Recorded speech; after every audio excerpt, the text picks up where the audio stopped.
Kacey Rohl. I'm with the Nurse of Color. Michelle, I am so happy to chat with you. I'm Section 31. I've been waiting for this forever with Georgiou, and we learn a bit more about her background, her backstory, and it's devastating and what she had to sacrifice and still be this character. And how did you find the humanity in a character like Georgiou? First of all, I think I really have to thank Craig Sweeney, our writer, because he gave us the backstory, and it's important because then you have a better understanding of this very complex character, which is very easy to just say, oh well, she's just evil, she's just bad, but she isn't. There's so many layers, reasons. We're not saying then she should be just excused for all the atrocities that she's committed. Can she be forgiven for all of that? And what are you going to do to redeem yourself? I think as an actor, it's challenging because you want your audience not to just dismiss her. You want your audience to actually say, because that's the humanity in us as a human person, to go, I see something in her. I don't know why, but I actually like her. So I want to be able to save her. And in this journey, for better or for Philippa Georgiou, after she's been to the Prime Universe and she's lived with the amazing Discovery crew with Michael Burnham, she discovered that, there is humanity still in her, and very much so. Even though when she was the emperor from the beginning, it's a very lonely existence because there can only be one. There is no trust with anybody around.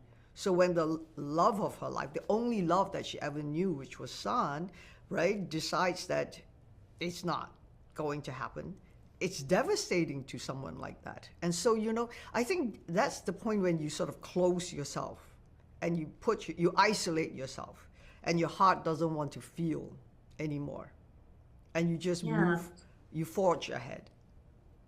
Well, with Section 31, they asked her to be part of it because, her moral ethics, it wavers, we don't know what she's thinking, like, at the time, most of the times. And, Section 31 is, counterbalances, it brings balances to the Federation, which is seen as the good guys, and Section 31 fixes the problems that we don't get to see, it'll hide the problems. Right. Do you feel like an agency like this is kind of necessary for this world? Hell yes.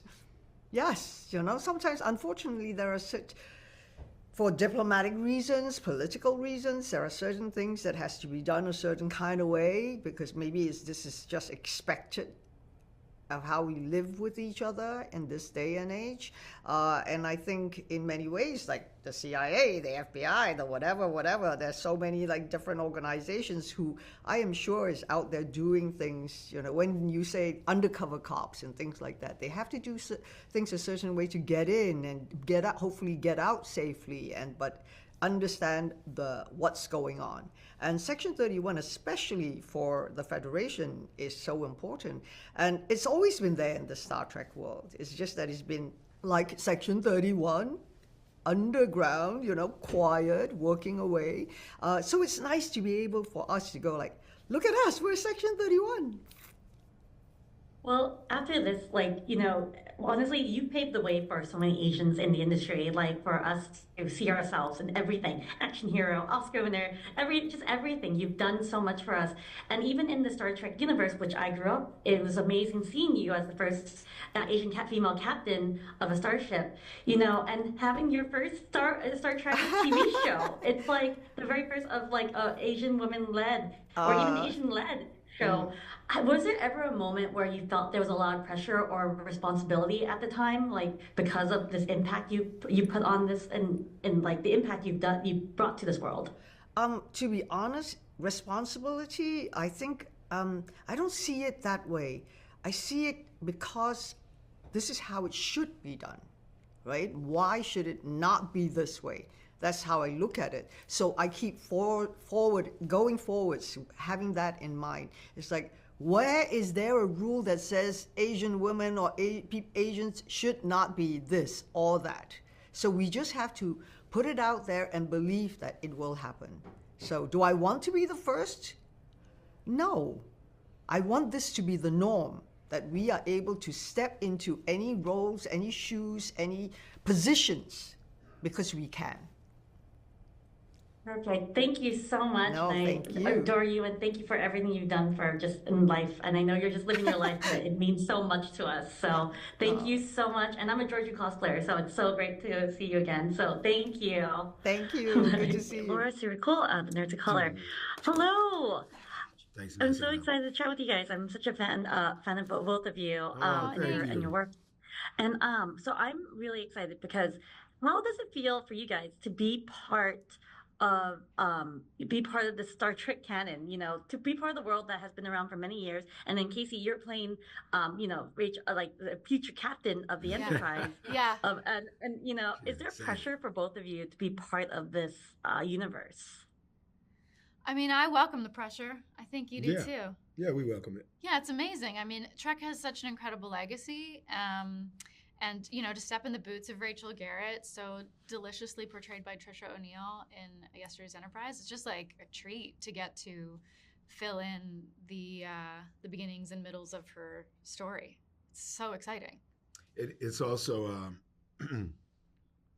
to Casey's point, she is reprising a role that fandom, of course, is familiar with. But in reality, what's also great is to be able to state that you don't have to have watched anything related to Star Trek prior to be able to enjoy Section 31. So that was kind of cool because we feel like in many ways we're pretty original to that, which is a 60-plus year franchise. Yeah, but I also think if you are a fan of Trek, there's like so much goodness in this movie for you. There's so many things that you're going to see that are like going to get you jazzed. You still will feel good. So it's a fabulous bridge. Yeah. I think. Well, with both of you too, like with Section 31, there's a little bit of controversy in the Trekkie world regarding Section 31. Yeah. It was created to counterbalance or to kind of help the Federation uphold their utopian perfection that they have. Like, we're good, but Section 31 does the dirty work to fix things. Do you feel like an agency like that is necessary for this world? Absolutely. I think Rob Kazinsky said it best. We were here in New York, myself, Kacey, and Rob. And what we soon learned, when he stated to the fans here in New York, he stated it best in saying, yes, initially the whole thought of Star Trek is that it should never need a Section 31.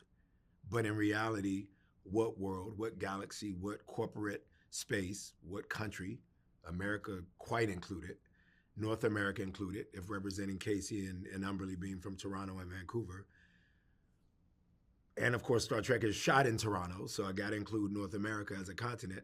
Where have we not needed a Section 31 of sorts to maintain utopia as we define it to be? And I think utopia as we define it to be, outside of Kacey's use of the word enthusiastic, is equally that of freedom. Libertà is a utopian reality. And what's not reality is an egalitarian society. We're not of equality. No matter whether people say this person or that person is created equal, there shan't be any ill, thrown and or aided and abetted in this person going down. Everybody should be lifted up. That hasn't been a reality for many societies, for most societies. So I think Section 31, I'm proud as a lock, and even with Kacey's Rachel governing me and making sure that I stay, where I need to stay with this motley crew of ragtag folk I'm using. I think I'm extremely proud most that Alak is going, it is needed. It is. I want egalitarian world. I want equality. I think things need to be better. So I think absolutely Section 31, many societies could do themselves justice by using a Section 31 for sure. Yeah, definitely. Well, thank you both. I can't wait for everyone to see your characters and meet them and just fall in love with them, because I love your characters and I love you guys. Thank you. Thank you so much.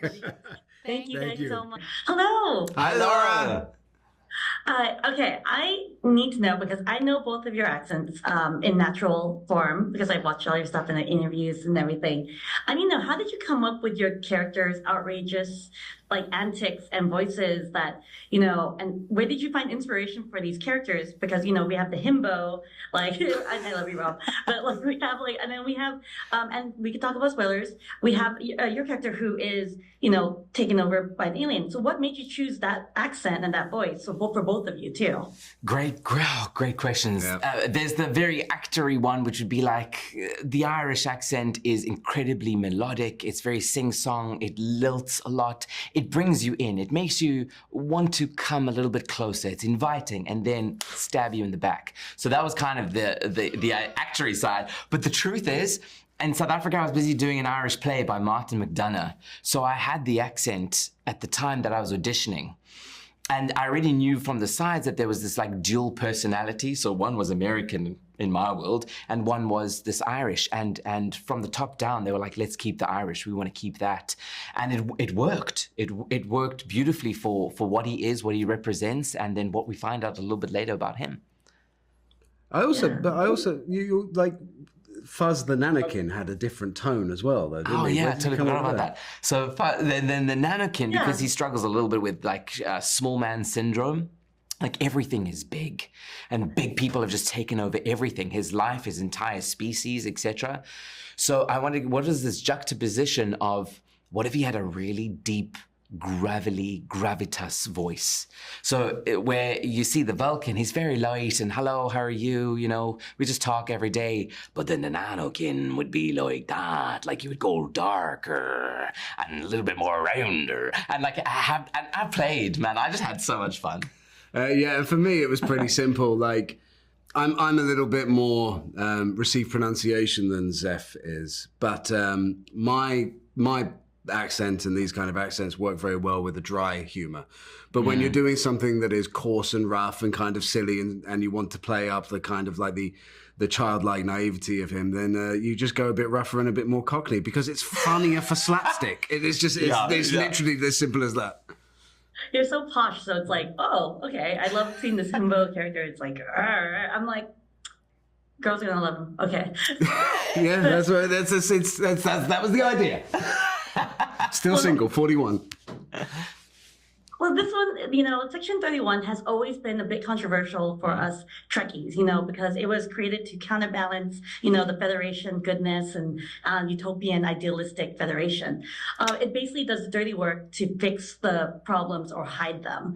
Do you feel like an agency like this is necessary for the world? And like, what ethics do you feel like is necessary for it? I think it's crucial. I don't think I think it's more than necessary. I think that everything that's happened within the Federation in the history, from the first probably just shortly after First Contact, but I'm sure Section 31 existed in a different form before then. But like throughout history, the Treaty of Algeron, the treaty with the Klingons, everything that may have happened has had Section 31's fingerprints on it. You just might not ever have heard about it. And the idea that Roddenberry had, and this is the thing that's been ongoing debates, that people are like, Section 31 shouldn't exist because the whole point is we've evolved past the need for Section 31. Yeah, sure, and that's great. Humans have. The Federation is a place of equality and safety where you can be whoever you want to be, and there's no judgment, and we don't even have money. Like we have a non-financial based system, and like everything, poverty and hunger, all of these things, jealousy, all of that's gone. But we're not alone in the universe, and moral relativism is a curse on this world, and if we applied it to the galaxy, it would still be the same curse. You've got Romulans, you've got the Dominion, you've got Founders, you've got all these different people that do not subscribe to Federation ideals. And to make sure that the people living within the Federation can live these free and safe and saintly lives where they don't have to worry about these things, we have to keep the borders of the Federation safe. And to fight fire, sometimes you need fire. And Section 31 has to be able to compete with the Tal Shiar and any other malevolent forces that might want to destroy the Federation. And that's what this is about. Like, Section 31 isn't counter to the Federation ideals. It's crucial to keeping those ideals alive. And I think Sloan has a great thing in Deep Space Nine Inquisition, where he says, you are allowed to sleep at night because of people like me who are willing to do the things that keep you safe. Oh, perfect. Woo! I love talking Star Trek, so. Thank you guys so much for your time, and I can't wait for everyone to see this. I can't wait them to see your characters and the surprise and everything. So thank you guys so much. Thank you. Hi, for both of you. I'm so excited to chat with you. Like, I've been waiting for this forever. Such a huge, like, Section 31 and also George Yu fan. And I know that the film went through several scripts because it was initially a series and then became films due to Michelle's busy schedule. Did anything change from the original premise or scripts that you had? Or was it a completely different story? Like, how did this one evolve to what it is now? Actually, I would say that what it is now is kind of a distillation of everything that we were going to take more time to tell at series. So it's very consistent with the vision that we were originally building. Yeah, you know, between COVID and Michelle winning an Oscar and then strikes, like everything kind of changed around us. And in a way, I think it worked out for the best because it allowed us to tell the story of this character's redemption, you know, in the form of a space opera. In a world or a corner of the Star Trek universe that really hadn't been told before. And, you know, some stories are better told as 2 hours. Some stories are better told as series. And while this could have been, I think, a great series, it turned out to be a blessing in disguise, actually, to be able to tell the story the way we got to tell it. Because it really was, what you're probably seeing is what would have been a full season arc in 2 hours. Yeah. And, you know, Olatunde, you also, you know, both of you are Star Trek Discovery, and how was it bringing this character? What was it about Georgiou that made it really inspiring to tell this story? Was it Michelle? Was it just the character arc? What was it that really brought this to life? Well, it was all of the above. Yeah, certainly. Georgiou's character is a redemption story and about second chances. And what a wonderful thing. What an inspirational thing to think, hey, when you get a second chance, what are you going to do about it? What are you going to do with it? And that's what we see in Section 31. When she gets that second chance, what does Georgiou do with it? And certainly, I think anything I see Michelle Yeoh in is an opportunity to watch greatness. And you know, everything she does is fun to watch, whether it may be the comedy she's doing, or the drama, or the action and the fight sequence. And we get a lot of that in Section 31, and very few actors can play those three pillars of creativity, and she does it unbelievably well in this movie. Well, there's a bit of controversy for the Trekkies in the Trekkie world about Section 31. You know, everyone has said, like, oh, it was created to counterbalance the Utopian Federation, and you know like it's so good, like, and you know we need something we need a group that does the nitty gritty that no one else will do, and ethics aside. Do you feel like an agency like this is necessary for this kind of world? Yeah, I mean, I think the thing that the premise that we were operating under is the idea that the Federation plays according to very specific rules and exists according to a specific charter and must operate in Federation space. But there are some problems outside of Federation space that risk invading Federation space. And the idea is, who's going to take care of those problems, right? So in order for Starfleet to keep its nose clean, you need somebody operating in the shadows who isn't necessarily subject to all the same rules, so that the Starfleet and the Star Trek that you know and love can maintain its integrity and its patina. And that's where Section 31 comes in.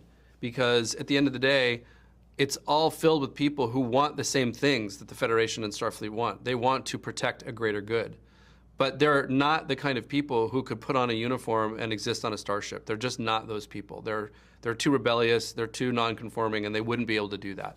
So you can either have somebody who, I think the idea that they want all the same things and ultimately want to reinforce Roddenberry's ultimate vision of utopia, which is the Star Trek that we all know and love, that I think is the most important thing about Star Trek, that is really what anchors the team in Section 31. They're just a bunch of weirdos, you know? And I think the other thing that's really fun about it is that our universe has to be big enough for those people too, right? It's got to, like, if Trek is truly an all-inclusive universe, which I believe anybody who loves Trek knows that it is, then it has to account for everybody. And I think that there's a somewhat of a misunderstanding about what Section 31 is supposed to be in the Star Trek universe, which is why I think our goal was to create something that had a tone that was very fun. you know, and could toggle back and forth between being very fun and funny and then also very emotional. Oh, well, thank you guys so much for your time and bringing this world to life and bring Michelle to us. So thank you guys so much. Thank you. Thank Thanks you. so much. Fanboys, professional artists, and professors. Maybe a nerd who's just like you, talking about the things that you like too. So I invite you to the NOC. In full color, you see me. The Hard Knock Life.